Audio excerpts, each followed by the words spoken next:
Hello, students, and welcome you in the fourth part of the story, The Cock and the Anthem. In the last three parts, we have enjoyed how Soapy, the hero of our story, tried to do something wrong to be caught by the police and go to jail as a shelter of his winter season. Today, we will see whether Soapy succeeds in his attempts towards his journey to Winter Island, that is, jail. In last three parts, we have seen his attempts, his three attempts to compel the police to send him a jail. But his three attempts are failed, which make you or make us laugh and enjoy with other readers. The first attempt, that was of the cafe attempt, whether he tried to reach a table in the restaurant unsuspected and enjoy tasty food and to reach to the winter island.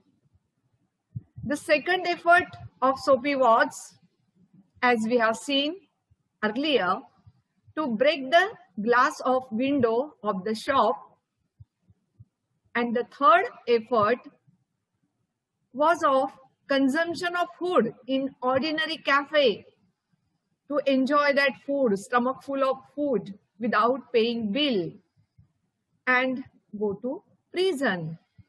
And all these three efforts he failed. Today we are going to see whether he succeeds or not. Okay, whether he succeeds or not in going to jail or not. But before that, we have to see the fourth attempt. We have seen that in the last part. His fourth attempt was also failed. His dreams to go to the coveted island or limbo was shattered, ruined. त्याचं स्वप्न जे होतं ते मागील तीनही भागांमध्ये आपण बघितलेलं आहे की त्यांनी 4 प्रयत्न केले होते आतापर्यंत गुन्हा करायचा आणि पोलिसांच्या तावडीत सापडायचं. तर त्याचा फोर्थ अटेम्प्ट कुठला होता? Yelling, dancing, shouting on the road and disturbing the air, disturbing the people. But in his fourth effort, also he failed. And so he failed. He is immune to arrest. म्हणजे arrest त्यांनी काहीही गुन्हा केला तरी तो होणारच नाही अशी त्याची प्रतिकार शक्ती वाढलेली आहे. And he is nervous. And so we have to see whether he succeeds today in the fourth part to go to coveted island or limbo. Yes, on an unusually quiet corner. The corner of that Madison Square, there was a very quietness, silence, but that silence was unusual. जे शहरामध्ये असा गोंधळ असतो, गडबड असते आणि एखादा भाग असतो शांत असतो, तर तो जो कॉर्नर होता, एक कॉर्नर मेडिसन स्क्वेअरचा एक कॉर्नर, तो इतर जागांपेक्षा वेगळा होता, अनयुज्युअली क्वाइट होता. जरा त्याच्या शांततेमध्ये अनयुज्युअलनेस होता, वेगळीच शांतता होती. Soapy came to a standstill, म्हणजे अशी शांतता होती की एकदम सोपी स्टँड स्टील झाला, एका जागी शांततेने खिळून राहिला. What was that? असं कुठलं वातावरण ते होतं की ज्यामुळे सोपी स्टँड स्टील झाला?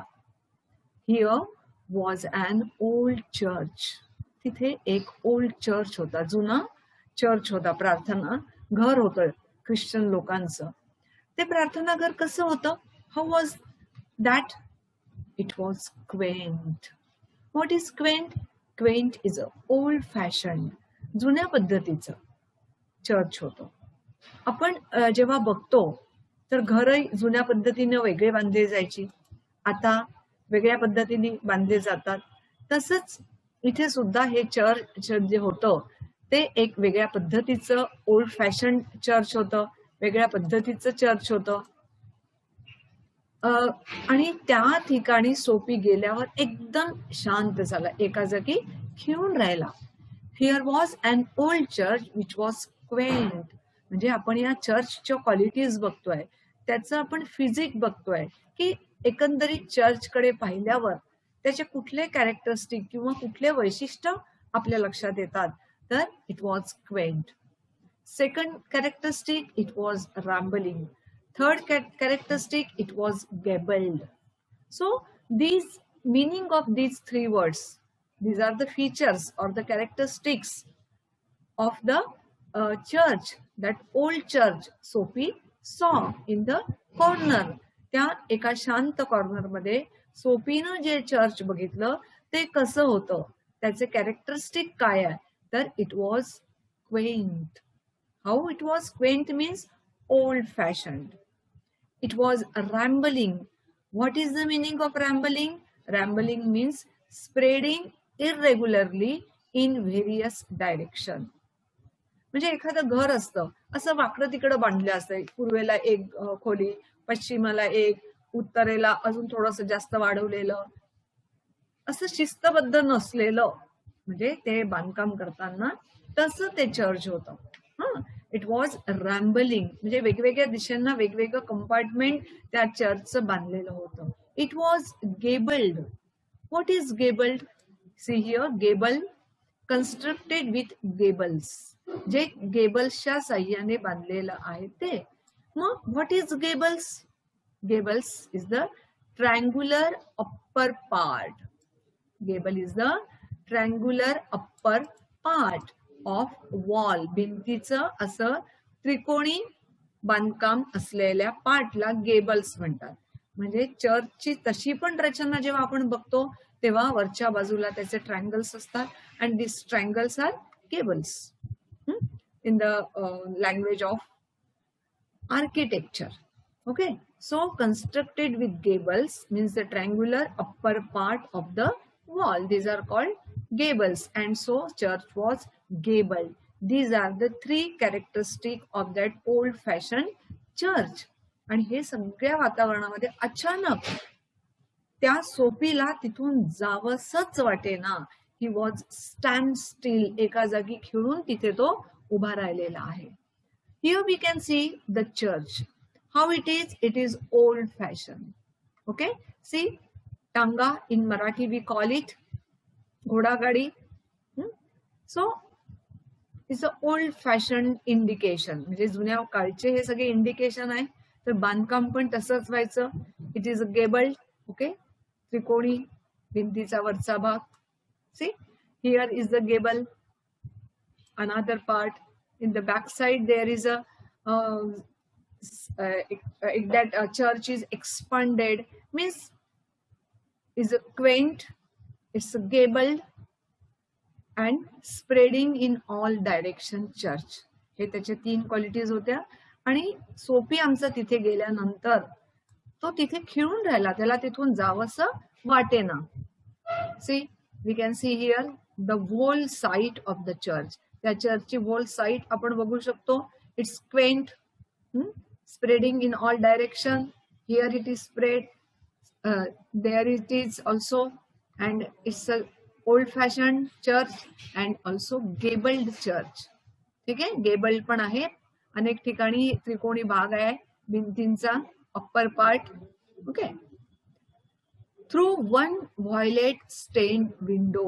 आता सोफी तिथे आहे आणि सोफीला जे जे दिसतं आहे ते आपल्याला इथे लेखकांनी मांडलेलं आहे, त्याच्या वतीनं मांडलेलं आहे.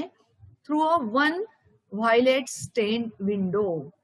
त्या चर्चच्या एका जांभळे रंगाचे ठिपके असलेल्या विंडो मधून असा एक सॉफ्ट, हळुवार, म्हणजे डोळ्याला असा रणरणीत वाटणारा नाही तर सॉफ्ट वाटणारा असा लाईट ग्लो प्रकाशित होत होता. आणि ती विंडो कशी होती, त्याच्यावर जांभळ्या रंगाचे ठिपके दिलेली विंडो होती, खिडकी होती, त्यातून तो प्रकाश बाहेर येत होता. व्हेअर, जिथे, no doubt the organist loitered over the keys, तिथे एक ऑर्गॅनिस्ट बसलेला असेल surely, because the sound was coming of the playing of keys of the organ. ऑर्गनच्या कीज दाबून आवाज बाहेर येत होता, म्हणजे नक्कीच तिथे एक ऑर्गॅनिस्ट बसला होता, who was playing the organ peacefully. Loitered, peacefully. लॉयटरचा अर्थ काय होतो, पीसफुली प्लेइंग. इथे आपण पीसफुली प्लेइंग म्हणून अतिशय शांतपणाने. आणि असे शांत स्वर कुठे असतात, देवळात असतात. तिथे कुठल्याही गाण्यामध्ये असा भडक बाज नसतो त्याचा. ठीक आहे, तर शांतपणे ते म्युझिक ऑर्गॅनिस्ट जे वाजवत होता ते बाहेर येत होतं, कीज वाजवत होता, making sure of his mastery of the coming sabbath anthem. आणि जो साबाथ सण येणार होता त्याच्यासाठी ज्या प्रार्थना म्हटल्या जातात त्याच्यावर त्या ऑर्गॅनिस्टची मास्टरी होती हे लक्षात येत होतं. कशावरून असं लक्षात येत होतं की साबाथ गाणी वाजवण्यामध्ये तो एकदम मास्टर आहे, त्याचा कोणी हात नाही धरू शकत, हे कशावरून कळत होतं? Yes, if the Lata Mangeshkar sings a song, very soft songs, love songs, we came to know from her sound that she has mastery over that kind of song. म्हणजे लता मंगेशकर तशा अमुक प्रकारचे गाणे गाण्यामध्ये तिची मास्टरी आहे. जसं तडक फडक गाणे असेल तर आशा भोसले, आपल्याला लक्षात येतं की आशा भोसलेची मास्टरी आहे, कारण ते गाणे इतके पॉप्युलर झालेले आहे. त्याचप्रमाणे तो साबाथ अँथेम, अँथेम म्हणजे प्रेयर, आणि साबाथ म्हणजे it's a religious day among Christians. Christian लोकांमध्ये हा एक धार्मिक दिवस असतो आणि त्याच दिवशी ज्या प्रार्थना म्हटल्या जातात त्याच्यावर या ऑर्गॅनिस्टची मास्टरी आहे हे ऐकणाऱ्याच्या म्हणजेच सोफीच्या लक्षात येत होतं. इतकं सुंदर आणि सुरेल ते गाणे तो वाजवत होता. See here we can see the position, inside position here of the church, where near the window this organist was playing the Sabbath song, and here is that violet stained, जांभळी रंगाचे ठिपके असलेली जी विंडो आहे त्यातनं तो soft light was coming out. आणि या सगळ्या वातावरणामुळे सोफी जागच्या जागी खिळला होता. त्याच्यासाठी कुठला शब्द वापरला आहे, standstill. Which word is use there, is a standstill. Okay, for there drifted out to Sophie's ears swift music that caught and held. Caught and held. Caught म्हणजे पकडल्या जाणे आणि held म्हणजे पण नियंत्रण मिळवणे एखाद्या गोष्टीवर. ट्रान्सफिक्स म्हणजे ज्याला आपण स्टँड स्टील शब्द वापरला त्याच अर्थाने एका जागी खेळणे. म्हणजे तो आवाज इतका सुंदर होता, इतका मधुर होता, इतका पवित्र वातावरण निर्माण करणारा होता की सोफीचे कान आपोआप त्या दिशेनं वळले आणि सोफीचं भान, सोफीचं मन तिथे त्या गाण्याने त्याच्यावर पकड घेतली आणि त्याला एका जागी खिळवलं. Transfix against the convolutions of the iron fence. तिथे जे लोखंडी कुंपण होतं त्या चर्चच्या भोवती, आणि ते कुंपण कसं होतं, ज्याच्यावर कॉन्व्होल्युशन्स होते, म्हणजे असे वेढे होते, गोल गोल गोल गोल गोल गोल असे वेढे होते. त्या फेन्सला, त्या कुंपणाला पकडून तो उभा होता आणि त्याचे कान मात्र त्या विंडोकडे होते जिथून ते साबाथ अँथेमचं स्वीट म्युझिक त्याच्यापर्यंत येत होतं. म्हणजे तो एका जागी स्थिर झाला होता. See here, this is the iron fence.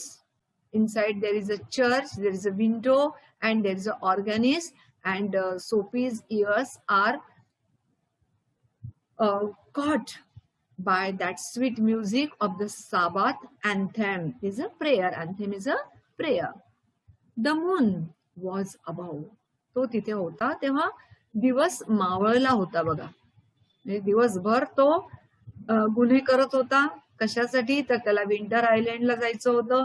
गुन्हा केल्यामुळे पोलीस त्याला पकडतील, कोर्टात घेऊन जातील आणि कोर्ट त्याला जेलची शिक्षा देईल काही महिने तरी, असा त्याचा समज होता. आणि म्हणून दिवसभर तो ते प्रयत्न करत होता. पण त्या प्रयत्नांमध्ये तो कसा अयशस्वी झाला हे आपण बघितलं आहे. आणि आता संध्याकाळ झाली होती. Because how there is no word evening, तिथे कुठेही इव्हिनिंग हा शब्द आलेला नाहीये, संध्याकाळ हा शब्द आलेला नाहीये. But we can guess, we can infer, आपण समजू शकतो. Because there was a moon, आणि moon rises in the evening. Moon हा नेहमी संध्याकाळी उगवतो. So the moon was above, अगदी डोक्यावर आला होता मून. फुल अँड रेडियंट म्हणजे तो पौर्णिमेचा चंद्र होता. फुल होता म्हणजे पौर्णिमेचा चंद्र, अँड रेडियंट पौर्णिमेचा चंद्र हा खूप प्रकाशमान असतो, हे सगळ्यांना माहिती आहे. So the adjective use for the moon, कोणते विशेषण वापरले आहे? तर फुल अँड रेडियंट, पूर्ण आणि प्रकाशमान. पौर्णिमेचा चंद्र होता. संध्याकाळ झाल्यामुळे आणि चंद्र डोक्यावर आला होता, त्याच्यामुळे अंधार होत होता. त्याच्यामुळे व्हेइकल्स तुरळक होते, रस्त्यावरचे वाहन तुरळक होते. पेडेस्ट्रियन म्हणजे पायी चालणारे पांथस्थ लोक पण खूप कमी होते. War few. स्पॅरोज म्हणजे सगळ्या पक्ष्यांसाठी ही झोपण्याची वेळ असते. घराकडे परतत असतात, परतताना किलकिलाट करतात, किलबिलाट करतात, आवाज करतात. पण त्यांच्या आवाजामध्ये एक असा शांतपणा असतो की नाही आता ते झोपाळलेले आहे असं आपण त्यांना म्हणू शकतो. द स्पॅरोज ट्विटर्ड स्लिपीली, कारण संध्याकाळी झोपण्याची वेळ असते, त्यांची शांत बसण्याची वेळ असते. त्यांच्या आवाजात पण एक असा झोपाळलेपणा होता, स्लिपीली. इन द इव्ज म्हणजे संध्याकाळ, इव्हिनिंगचं short form. For a little while the scene might have been a country church yard. आणि काही वेळ तरी सोफीला असं वाटलं की हा जो चर्च यार्ड आहे म्हणजे चर्चचा परिसर, हा शहरातला चर्च नसून हा एखाद्या खेड्यातला चर्च यार्ड आहे. इतकी शांतता तिथे होती, पीस तिथे होता, सायलेन्स तिथे होता. होता का हा चर्च यार्ड खेड्यातला होता का? नाही. कारण yes yes Sayali, because the Madison square is mention here. Madison स्क्वेअरचा उल्लेख आला आहे, आणि मेडिसन स्क्वेअर हे तर शहरातलं ठिकाण आहे अमेरिकेतल्या, आणि त्याच्यामुळे हा कंट्री चर्च यार्ड नव्हता. पण काही क्षणांकरता तो कंट्री खेड्यातला चर्चचा परिसर वाटत होता. आता आपण इमॅजिन करू शकतो how it is. This is a church yard. The moon is on the top. It is a full and radiant, म्हणजे पौर्णिमेचा चंद्र आहे. हा सगळं शहर जे आहे ते पूर्ण अंधाराकडे झुकत आहे. जाणाऱ्या येणाऱ्यांची हालचाल कमी आहे. नो पेडेस्ट्रियन्स, फ्यू, नो म्हणण्यापेक्षा few pedestrians, few vehicles are there, and it looks like a country church yard, म्हणजे एखाद्या खेड्यातला चर्च यार्ड आहे असं आपल्याला या क्षणी वाटत आहे. See the church yard, moon and the sparrows are twittering sleepily. या सगळ्या किलबिलाट करत आहेत, चिवचिवाट करत आहेत. And the anthem that the organist played cemented Soapy to the iron fence. लगेच पुन्हा आपण त्या ऑर्गॅनिस्ट कडे येतो. इथे सगळं वातावरण कसं आहे? शांत. आणि त्या शांत वातावरणामध्ये या ऑर्गॅनिस्टचे सूर, साबात अँथेमचे सूर इतके मधुर आहे की सोफी जागच्या जागी खिळला आहे. मागे पण आपण बघितलं, त्याच्यासाठी शब्द आपण बघितला स्टँड स्टील. ओके. आणि आपण इथे आता शब्द बघितलाय सिमेंटेड. सिमेंटेड म्हणजे जागच्या जागी बांधलेला जाणे. जर सिमेंट कडक होतं, एका जागी स्थिर असतं, तसं he was cemented to the place near the iron fence. त्या आयरन फेन्सच्या जवळ तो चिपकून राहिला, खिळून राहिला. For he had known it well. का? इट हे कशासाठी वापरलं आहे? The organist song. Organist, Sabbath anthem. ते साबात अँथमचे सूर त्याला खूप ओळखीचे वाटत होते. Known it well. खरं तर आता त्याचा साबात अँथमशी बिलकुल संबंध नव्हता, कारण धर्म, शांती, आत्मा, परमात्मा या सगळ्या गोष्टींची त्याचा संबंध नव्हता. चोरी, मारी, लुटमार, जेल, कैदी हे सगळे त्याचे आता विषय होते, आयुष्यातले भाग बनले होते. पण तरीही ही साबात अँथम त्याला खूप चांगली माहिती होती. आणि त्या साबात अँथम मधनं निर्माण झालेलं वातावरण, जे की आशा, आनंद, मदर्स, रोजेस, ध्येय ह्या सगळ्याची स्फूर्ती देणारं ते गाणं होतं. पण याचा तर त्याचा दुरान्वयानही संबंध नव्हता सध्या. पण तरी त्याला माहिती होता ती साबात अँथेम, कारण तो जेव्हा लहान होता तेव्हा तो सगळं हे करायचं. त्याचं आयुष्य खूप वेगळं होतं. His life was different than the current one. आता जे आयुष्य आहे त्याच्यापेक्षा त्याचं आयुष्य खूप वेगळं होतं. आणि तेव्हा त्यांनी हे ऑर्गॅनिकचे अँथम चे सूर, प्रार्थनेचे सूर हे त्यांनी ऐकलेले होते. आणि त्या सुरांमुळे त्याला त्याचा भूतकाळ आठवला, जेव्हा त्याचं आयुष्य खूप छान होतं. In the days Wien his life content such things. जेव्हा त्याच्या आयुष्यामध्ये या सगळ्या गोष्टींचा समावेश होता. कंटेन म्हणजे समावेश असणे. सगळ्या गोष्टी म्हणजे चर्च, फॅमिली, ऑर्गन्स, ऑर्गॅनिस्ट, प्रेयर्स, प्रार्थना, ह्या सगळ्या गोष्टी त्याच्या आयुष्यात होत्या. सच थिंग्स म्हणजे ह्या सगळ्या गोष्टी. आणि या सगळ्या गोष्टींनी त्याला बाकी सगळ्या गोष्टी पण आठवल्या. ऍज मदर्स, रोजेस अँड अम्बिशन्स म्हणजे ध्येय, फ्रेंड्स, इमॅक्युलेट थॉट्स, स्वच्छ क्लिअर विचार, हे सगळं त्याच्या आयुष्यामध्ये होतं. ते सगळं त्याला आठवलं. त्याचं आयुष्य पण असं सुंदर होतं बाकी मुलांसारखं. सध्या तो खूप तरुण होता, सोपी तरुण होता. म्हणजे त्याच्या आधीचं आयुष्य, बालपण त्याला आठवलं की हे सगळं सामान्य माणसांसारखं सगळं त्याच्या आयुष्यामध्ये होतं. सी, आणि त्याच्यामुळे तो इथे खेळून राहिलाय.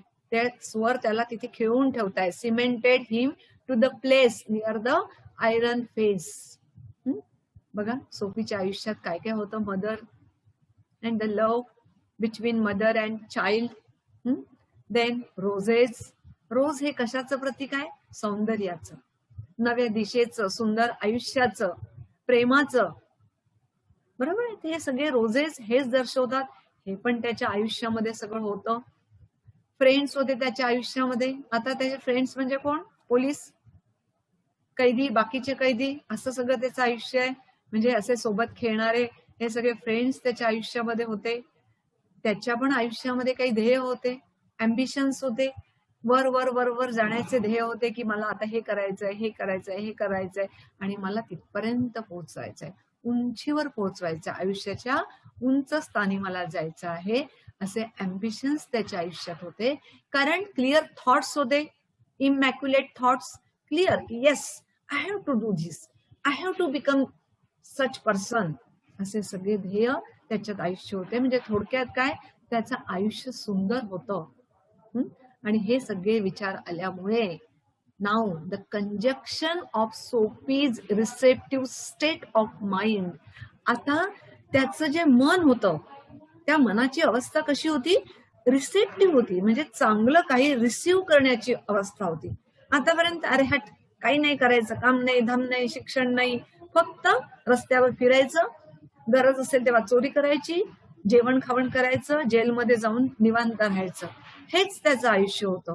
पण आता मात्र हे ऑर्गनचे स्वीट सॉंग्स, अँथम्स, प्रेयरचे स्वर ऐकल्यामुळे त्याचं माइंडची अवस्था एक वेगळी झाली आहे. Receptive state of mind. चांगलं काय ते स्वीकारण्याची त्याच्या मनाची अवस्था आता झालेली आहे. अँड द इन्फ्लुएन्सेस, इन्फ्लुएन्सेस म्हणजे प्रभाव, influences about the old church.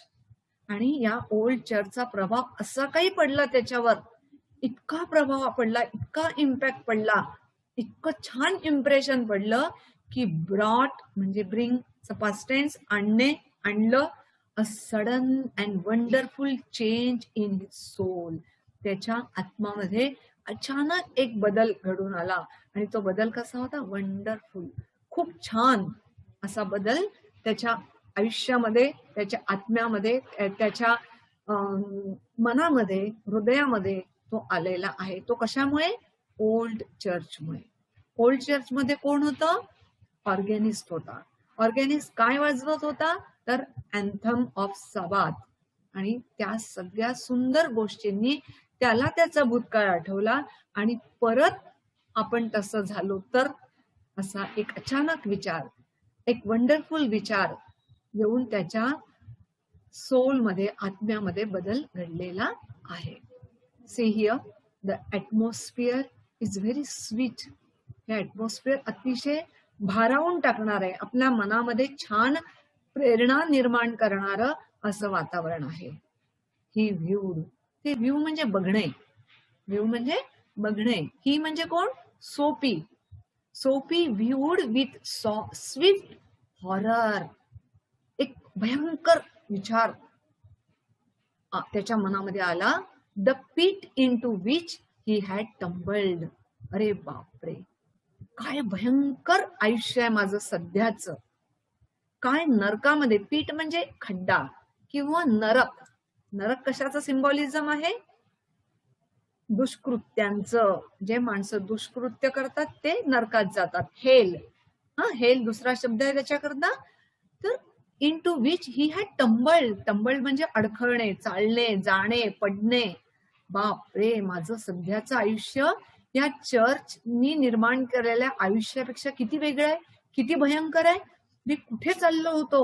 त्याला एकदम जाणवलं की बापरे, माझं आयुष्य तर हे नरकाकडे जाणार आहे. आणि मला वेळीच जाणीव झाली, everything is bad in my life now. The degraded days, सगळे जे आधीचे दिवस होते अतिशय अधपतन झालेले वाईट असे दिवस आहेत. अनवर्दी डिझायर, डिझायर पण काय? माझ्या चोरी करायची आणि विंटर आयलंड मध्ये जायचं. किती वाईट. अनवर्दी, वर्दी म्हणजे लायक, योग्य, आणि अनवर्दी म्हणजे अयोग्य अशा इच्छा आहेत माझ्या. डेड होप्स, आशा, काही भविष्याबद्दलच्या आशाच नाहीये, सगळे मेलेले आहेत, काहीच करायचं नाही ना. Dead hopes. Wrecked faculties, thoughts पण कसे आहे माझे? रेकेड आहे, तुटलेले, भंगलेले, दुरुस्त होण्याची काहीही संधी नसलेले. रेकेड फॅकल्टीज अँड बेस मोटिव्ह. आणि ध्येय काय आहे माझे?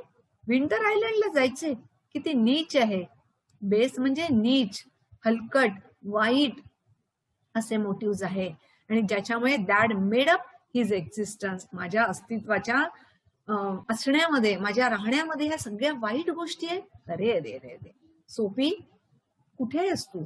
कुठल्या नरकामध्ये आयुष्य जगतोय तू? कुठे धडपडतोय तू? इन टू पीट. काहीच नाहीये तुझ्या बाजूला, सगळी काळी बाजू आहे आयुष्याची. ही जाणीव होऊन त्याला एकदम भीती वाटली. Horror. He viewed that horror. Okay, the words we have seen here are the written, that is the wrecked faculties.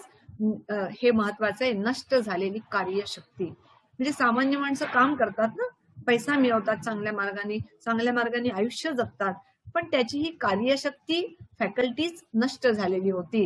हे सगळं पाहून त्याला खूप भीती वाटली, खूप भय वाटलं. आणि वाटलं की अरे अरे, काय या नरकामध्ये, या खड्ड्यामध्ये मी पडलेलो आहे. सगळे माझे शस्त्र अस्त्र जे आहेत ते कापकूप करण्याचे, मारण्याचेच आहे. माझ्या आत्म्याची चिरफाड केलेली आहे. आणि मी कुठे उडायचंय मला? तर विंटर आयलंड मध्ये. अरे अरे, काय आयुष्य आहे माझं. असं कुठल्या खड्ड्यामध्ये मी पडलोय, कुठल्या नरकामध्ये मी पडलेलो आहे. नाही, I have to change my life. मला माझं आयुष्य बदलवायचं आहे. I have to change. आणि हे सगळं त्याला जाणीव झाली आहे त्या स्वीट सॉंग्समुळे, त्या प्रार्थनेमुळे ही जाणीव त्याच्या आत्म्याला झाली आहे. Okay, and also in a moment. आणि एका क्षणार्धात तो बदलला. In a moment his heart responded thrillingly to this strange mood. आणि ही जी चमत्कारिक मूड त्याचा झाला होता, ज्यांनी बदलाची इच्छा, चांगल्या बदलाची इच्छा केली होती, त्या मूडला त्याच्या हृदयाने पण आनंदाने प्रतिक्रिया दिली. येस, आनंदाने कुठली प्रतिक्रिया दिली? Yes, thrillingly, I have to change. A strong impulse, एक जबरदस्त भावना, स्ट्रॉंग इम्पल्स म्हणजे जबरदस्त भावना. मूव्ड हिम, इथे मूव्ह म्हणजे हलवणे नाही, तर मूव्ह म्हणजे इन्स्पायर करणे, मोटिवेट करणे, चांगल्या गोष्टीची प्रेरणा देणे. हिम टू बॅटल, टू बॅटल म्हणजे युद्ध करणे, लढा देणे. विथ डेस्परेट फॅक्ट्स, वाईट गोष्टी या विरुद्ध लढा देण्यासाठी एक भावना त्याच्या मनात निर्माण झाली होती आणि त्यांनी त्याला प्रेरित केलं की तुला लढायचं आहे. He would pull himself out of the mire, आणि मी स्वतःला या सगळ्या दलदलीमधून, मायर, मायर म्हणजे दलदल, बघा दलदल कशी असते, पाणी आणि माती असतं तिथे, आपण पाय काढायला गेलो की अजून फसत जातो, अजून पाय काढायला गेलो की अजून खोल खड्ड्यात जातो. त्याच्या आयुष्यामध्ये सगळे वाईट कृत्य आणि वाईट विचाराची दलदल होती. एक चोरी करायची, जेलमध्ये जायचं, जेलमध्ये बाकीचे कैदी असतात, त्यांनी अजून काही काही गुन्हे केलेले असतात, मग पुन्हा बाहेर आलो तर लोक काम देत नाही, मग पुन्हा तेच करायचं, चोरी करायची. तर हे सगळं विशियस सर्कल आहे. एकदा का आपण त्यात पडलो की अजून अजून अजून अजून गुंतत जातो. म्हणून त्यांनी त्याला मायर म्हटलंय, दलदल म्हटलेले आहे. या सगळ्या दलदलीतनं त्याला पुल हिमसेल्फ आउट, त्याला स्वतःला बाहेर खेचून काढायचं होतं. ही would make a man of himself again, त्याला स्वतःचा माणूस बनवायचा होता पुन्हा. तो माणूस नव्हता का, फक्त शरीराने माणूस होता, पण विचारांनी, कृत्यांनी तो माणूस नव्हता. त्याचं माणूस पण संपलं होतं, त्याच्या संवेदना संपल्या होत्या, चांगुलपणाच्या सगळ्या भावना नष्ट झाल्या होत्या आणि त्या सगळ्या त्याला परत मिळवायच्या होत्या. आणि म्हणून तो काय म्हणतोय, he would make a man of himself again, पुन्हा तो स्वतःचा माणूस घडवणार आहे. ही वुड कॉन्कर, कॉन्कर म्हणजे विन, WIN, विन, विन म्हणजे जिंकणे, the evil that had enslaved him, enslave म्हणजे गुलाम करणे, म्हणजे सगळ्या वाईट गोष्टींनी त्याला गुलाम केलं होतं. या सगळ्या वाईट गोष्टीतनं त्याला फ्रीडम मिळवायचा होता, त्याला जिंकायचं होतं. त्याच्या चांगुलपणाचा, त्याच्या दुष्कृत्यावर त्याला विजय मिळवायचा होता. इथे सगळ्या शब्दांची अर्थ आपण पाहिलेली आहे. ठीक आहे.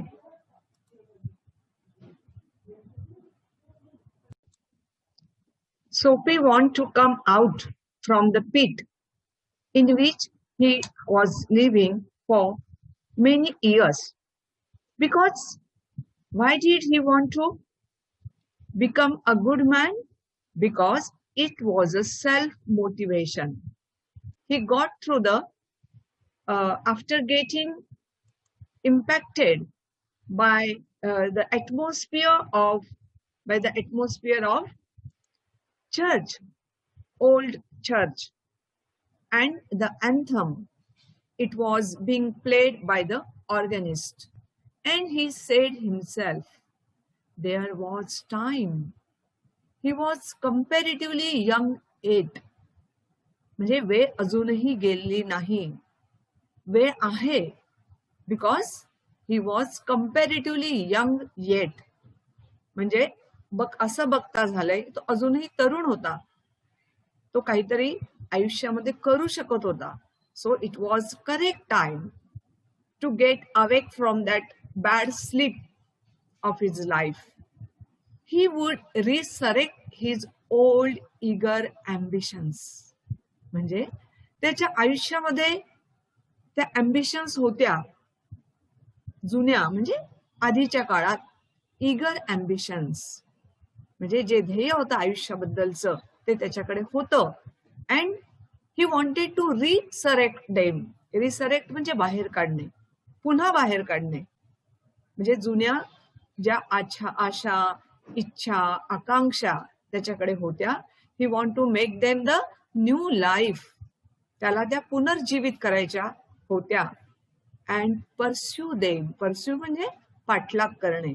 देम मीन्स हुम, अम्बिशन्स म्हणजे त्यांनी जी स्वप्न बघितली होती आधी, तर त्या ध्येयांना, ते मोटिव्ह आयुष्याचे, एम्स आयुष्याचे, त्यांचा पाठलाग करायचा. देम मीन्स अम्बिशन्सचा पाठलाग त्याला करायचा होता, विदाउट फाल्टरिंग, म्हणजे न अडकळता, मध्ये मध्ये न थांबता त्याला हे सगळं करायचं होतं. म्हणजे सातत्याने त्याला त्याच्या ध्येयांचा पाठलाग करायचा होता, म्हणजेच ते ध्येय त्याला मिळवायचे होते.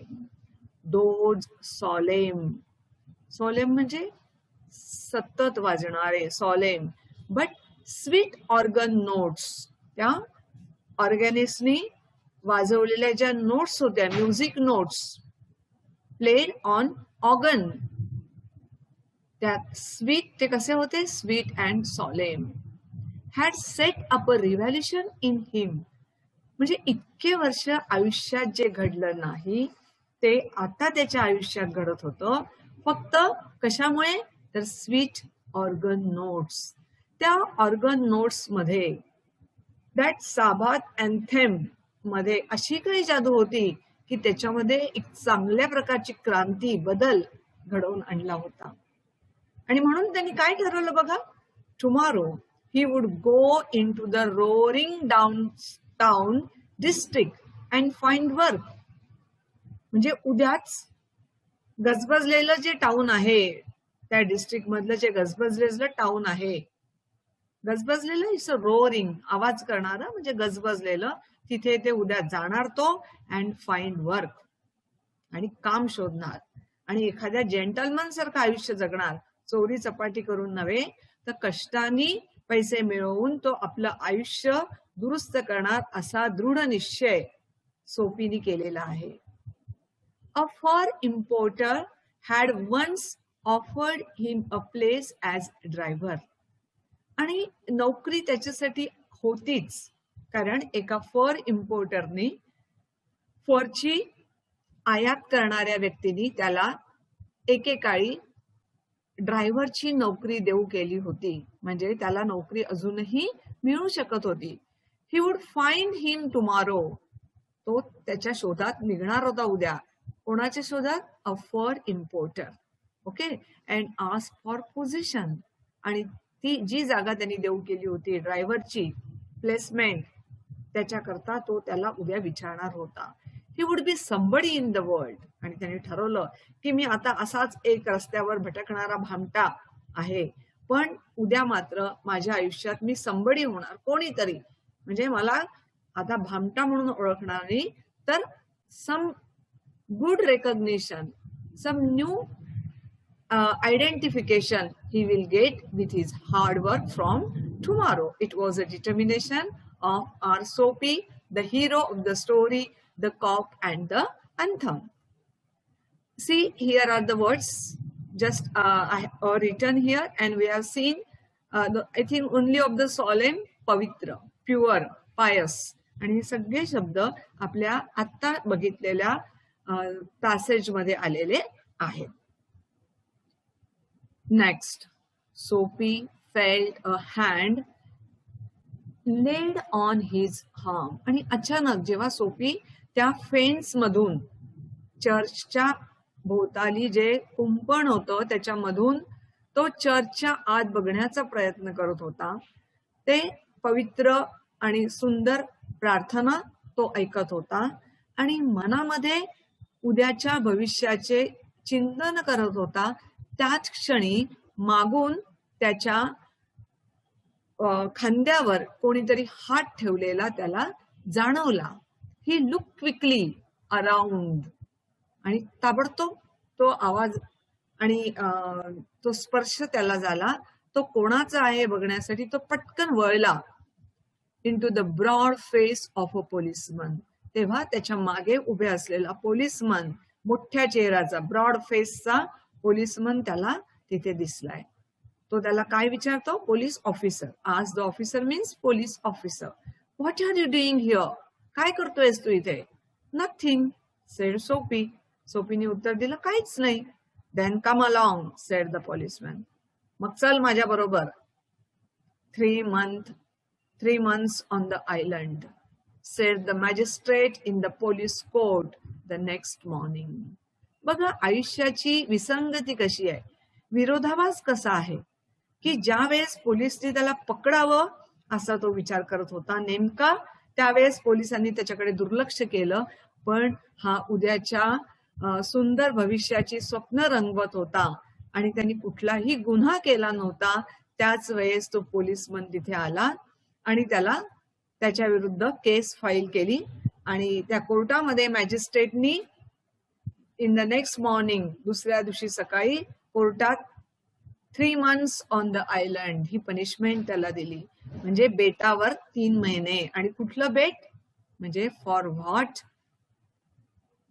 सोपी was dyeing.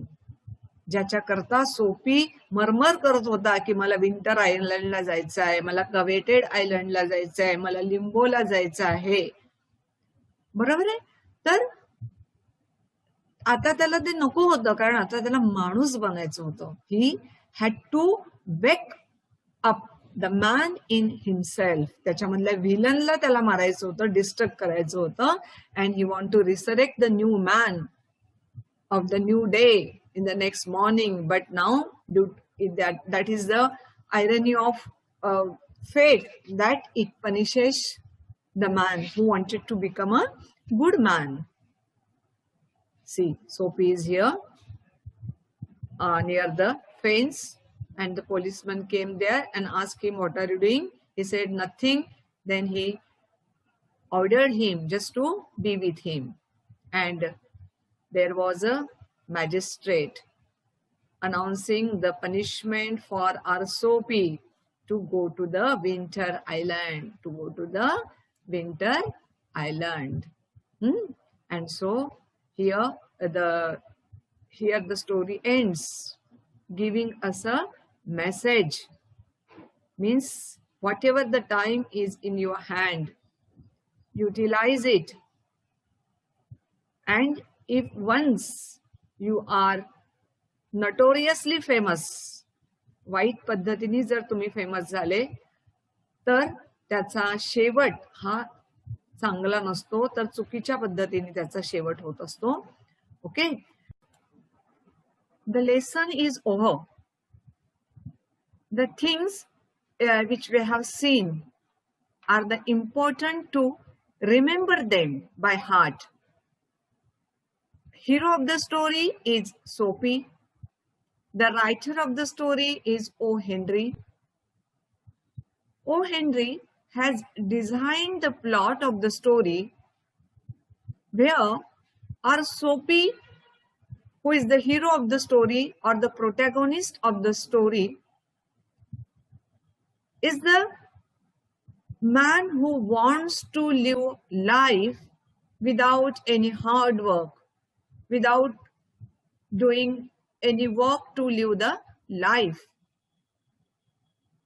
But due to his that ambition, just to live the life without any work and be protected by the natural calamity, winter cold, he wanted to be arrested by the police and to send him into the limbo, that is the jail. And for that he makes many attempts. His attempts make us laugh. That how the man is easygoing. He had no any conscious that he is doing wrong. But at the end of the story, we came to know, yes, he is the man also. And he has such a things which tell us that he is still a man, is still a human being who wanted to make himself man again. And with that note, we also are known to the situation of the irony of the life. As the lesson ends, we get the exercise given on the taught or the learned topic. Okay, the first one is brainstorming, where it is told that where it is written, discuss with your partner different ways in which Soapy tried to get arrested. The first one is given. म्हणजे Soapy स्वतःला अटक करून घेण्यासाठी काय काय फंडे वापरतो, काय काय प्रयत्न करतो, त्यातला पहिला प्रयत्न इथे दिलेला आहे. try to enter a luxurious cafe. Okay, try to get arrested, partner different ways. त्याच्यामध्ये सगळ्यात पहिल्यांदा तो त्या लक्झरियस कॅफेमध्ये आतमध्ये जाण्याचा प्रयत्न करतो, तो एक प्रयत्न आहे त्याचा. The second one, the third one, which we have to see one by one. बरोबर आहे, हे एक दिलेलं आहे, अजून कुठले कुठले आहे that we have to see. Then describe the atmosphere when Soapy reach near the church. जेव्हा सोफी चर्च जवळ जातो तर तिथलं वातावरण कसं असतं. पहिलं दिलेलं आहे, a soft light glowed through the violet stain window. तिथून प्रकाश येत होता. Then you can write the second one, that he listen the sweet notes from the organist, and many more too are there. You have to find out and you have to write down there. See, read the story and match the incidents given in the column A with the consequences given in the column B. Here are the two columns, A and B. पहिल्या column मध्ये काय दिलेलं आहे, incidents, घटना दिली आहे की Sophie broke a glass window. Okay, मग त्याचा परिणाम काय झाला हा इकडे दिलेला आहे. ठीक आहे, तर म्हणजे घटना आणि त्याचा परिणाम असं तुम्हाला याचं लिहायचं आहे. Soapy broke a glass window, the cop ran after another man. Two waiters pitch Soapy on the callous pavement. म्हणजे आता हे याच जोडी आहे असं नाही, तर याच्या तुम्हाला जोड्या लावायच्या, कुठली घटना घडली आणि त्या घटनेनंतर काय काय घडलं. See here, Soapy broke a glass window and the cop ran after another man. दुसऱ्या माणसाच्या मागून धावतो, सोफीच्या मागे धावत नाही किंवा त्याला पकडत नाही. Two waiters pitch Soapy on the callous pavement. याचा आहे, he stood up slowly beating the dust from his cloth. त्याच्यानंतर काय झालं, तो मातीत लोळण घेतली होती त्यांनी आणि सगळी धूळ त्यांनी झटकली आणि तो उभा झाला. तिसरं काय आहे, Sophie heard the anthem being played in the church. ठीक आहे, की सोफीने त्या चर्च मध्ये वाजवलेली जी अँथम होती, प्रेयर होती, प्रार्थना होती, ती त्यांनी ऐकली. त्याच्यानंतर काय घडलं त्याचं, suddenly wonderful change came in his heart. म्हणजे अचानक त्याच्या डोक्यामध्ये, त्याच्या हृदयामध्ये एक मोठा चांगला बदल झाला. Okay, cop arrest Soapy for hanging around. कॉपनी सोफीला अरेस्ट केलं, तिथे आजूबाजूला तो फिरत होता चर्चच्या म्हणून. Dream of turning around in life was shattered. आणि त्याच्यामुळे काय झालं की त्याचं जे स्वप्न होतं चांगला माणूस बनण्याचं, टर्निंग अराउंड म्हणजे जसं आयुष्य आहे त्याच्यापेक्षा अगदी विरुद्ध आयुष्य म्हणजे चांगल्या माणसाचं आयुष्य होण्याचं त्याचं स्वप्न, हे काय झालं, भंग पावलं, शॅटर्ड, त्याचे तुकडे तुकडे झाले. Soapy tried to enter a cafe. सोफीनी कॅफेमध्ये जाण्याचा प्रयत्न केला, तर काय झालं, म्हणजे दोन प्रकारचे कॅफे आहेत, एक छान मोठं लक्झरियस कॅफे होता आणि हा दुसरा साधा कॅफे होता. Strong and ready hands of the head waiter turn him around. म्हणजे त्या चांगल्या कॅफे मधले ज्याला तिथे जाताच आलं नाही तर तिथल्या वेटरनीच त्याला तिथून हकलून लावलं. बरोबर आहे. आता give reasons and complete the following. कारण, या घटनेचे कारण देऊन तुम्हाला ते वाक्य पुन्हा लिहायचं आहे आणि पूर्ण करायचं आहे. Soapy had confidence in himself because. Second, the head waiter of the luxurious cafe did not allow Soapy to enter because.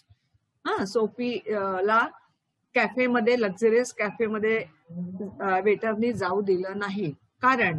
ठीक आहे. The cop did not arrest Soapy for breaking the glass window. Glass window फोडण्यासाठी पोलिसनी सोफीला पकडलं नाही कारण.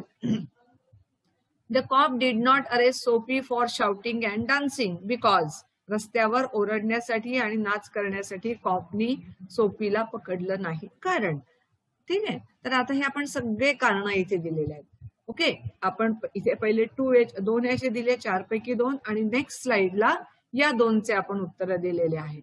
ठीक आहे. So you get train and make your self sure whether the answers given are right or not. Okay, all the answers you will get in your lesson itself or here also. Here also in my video. C आणि D ची उत्तर इथे लिहिलेली आहे. ठीक आहे. So you can write down in the way here. तिसरं आहे, काय आहे तिसरा प्रश्न? Pick out the lines from the text which show that. म्हणजे तुम्हाला काही लाईन्स याच्यामधनं तुमच्या लेसन मधनं शोधायच्या आहे की ज्याच्यातनं हा अर्थ होतो. सोपी टू एंटर अ कॅफे. सोपी 2 कारणासाठी कॅफेमध्ये प्रवेश करतो. For 2 reasons. म्हणजे ते 2 रिझन कुठले आहेत तर ते तुम्हाला पुढे लिहायचं आहे. कळलं? सोपी कॅफेमध्ये जातो कशा करता? 2 कारणांकरता. तर कुठलं? Soapy enter a cafe for 2 reasons. The lines from the text are. म्हणजे या लाईनच्या अर्थाचे वाक्य तुम्हाला लेसन मधनं शोधायचे आहे. आणि फॉर 2 रिझन्स कशासाठी जातो तो?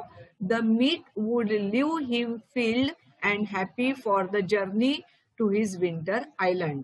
म्हणजे समजा तो लक्झरियस कॅफेमध्ये जाऊ शकला तर त्याला असं अन्न खाता येईल की जे त्याचं पोटही भरेल आणि तो आनंदी पण होईल. कशा करता? Journey to his winter island. 2 कारणे म्हणजे फील्ड अँड हॅपी. ठीक आहे. So that will be the answer.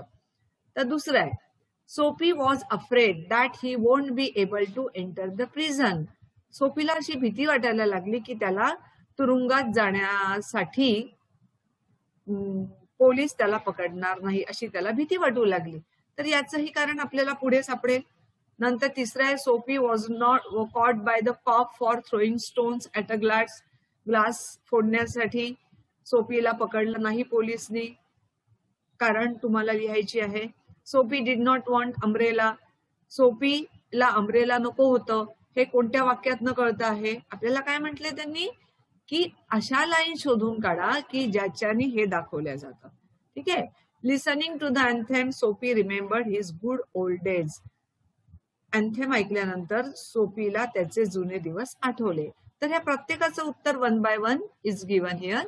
पहिल्याच आपण बघितलंय, pick out the lines from the text which show that. तर ही लाईन आपण शो केलेली आहे की ज्याच्याने हे दाखवलं जात आहे. दुसरं काय? Soapy was afraid that he won't be able to enter the prison. तो प्रिझन मध्ये जाऊ शकणार नाही. तर मी तुम्हाला हे पेज नंबर पण दिले आहे की या वाक्यांनी कळतं आहे. पेज 29 म्हणजे 29, पेज 30, पेज 31, पेज 30. म्हणजे तुम्हाला परीक्षेमध्ये कुठला पॅराग्राफ येतो आहे, समजा लाईन नंबर 20चा पॅसेज आला तुम्हाला तर त्याच्यामध्ये तुम्हाला फक्त एकच कारण सापडेल. 30 वरचे आले पॅराग्राफ तर तिथे 2 कारणं आहेत. तो पॅसेज आला परीक्षेला तर. पेज नंबर 31 वरचा पॅसेज आला तर एक कारण दिलं इथे की सोफी हा अफ्रेड होता की त्याला प्रिझन मध्ये एंटर होता आलं नाही, होता येणार नाही. त्याची कारणं मी इथे दिलेली आहे. ओके. नंतर तिसरं जे आहे, Soapy was not caught by the cop for throwing stones at glass. तर याच्याशी रिलेटेड काय आहे? The policeman refuse to accept Soapy even as a clue. Soapy असेल गुन्हेगार असं त्याला थोडं देखील त्याला शंका नव्हती. म्हणजे सोफी गुन्हेगार नाहीच असंच त्याला वाटत होतं पोलिसला. Okay. 4, Soapy did not want the umbrella. सोफीला ती अम्ब्रेला नको होती, त्यांनी चोरली होती पण त्याला नको होती. हे कशावरून कळतंय आपल्याला? He hurled the umbrella wrathfully into an excavation. त्यांनी ती फेकून दिली ना, जे गड्डे होते रस्त्यावर त्याच्यामध्ये ती फेकून दिलेली आहे. Okay. Listening to the anthem. हे याचं उत्तर बघितलं आता आहे. Listening to the anthem Soapy remembered his good old days. याचं कारण आपल्याला बघायचंय पुढे. याचं डीचं बघितलं आपण. Pick out the lines. Cop did not arrest Soapy for shouting and dancing. का बरं त्याला पकडलं नाही तो रस्त्यावर नाचत असताना सुद्धा? So here it is given. Okay, here it is given, and in the next video we will see the another miscellaneous from the lesson we have learned before, just an astrologer's day, on saying please, and this lesson also, I would like to share with you the another one part of the your paper, that is a vocabulary, which is very important part, and different kind of vocabulary, different form of the vocabulary is asked in your examination, and so we will concentrate on that question. Okay, which question? Of vocabulary question. Okay,